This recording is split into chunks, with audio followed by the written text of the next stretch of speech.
पिपिली रे हेबो चांदुआ हस्तशिल्प हब। आज पिपिली रे चांदुआ हस्तशिल्प हबर भित्तिप्रस्तर स्थापन करुछन्ति मुख्यमंत्री मोहन चरण माझी। पिपिली चांदुआ शिल्पर किभଳି भाबे संरक्षण तथा शिल्पी मानकु प्रोत्साहित करा जाय पारिबो सेति पई एवं ई चांदुआ कलार सुरक्षा संरक्षण एवं प्रसार पई पिपिलीवासींकर दीर्घ दिनर जो दाबी थिला ताहा आज पूरण हेबा पई जाउछ। आज निश्चित भाबरे जो पिपिली रो चांदुआ पाई ता विश्व बाजार को जीवा पाई कला को विश्व बाजार को पहुंचेवा पाई आज तार भित्तिप्रस्तर स्थापना है। यह निश्चित भाव में पिपिलीवासी स्वर्णिम अध्याय आरंभ करने भी जाउछ।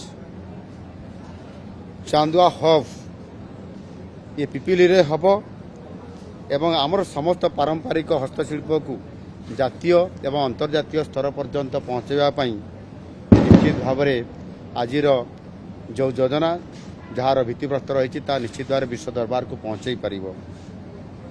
ये 5 एकर जगार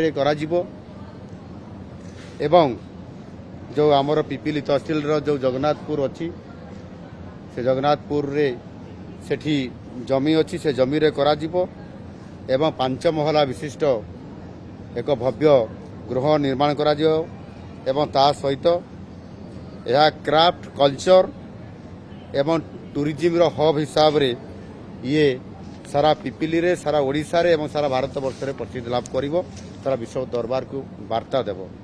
एथिरे 80 कोटी टंकार ये प्रोजेक्ट करा जिवो एवं एथिरे पाखापाखि प्राय पिपिली एवं पिपिली अंचल 6000 रु अधिक कारीगर भाई भणी माने एथिरे प्रत्यक्ष भाव में सामान्य उपकृत मध्य हेबे।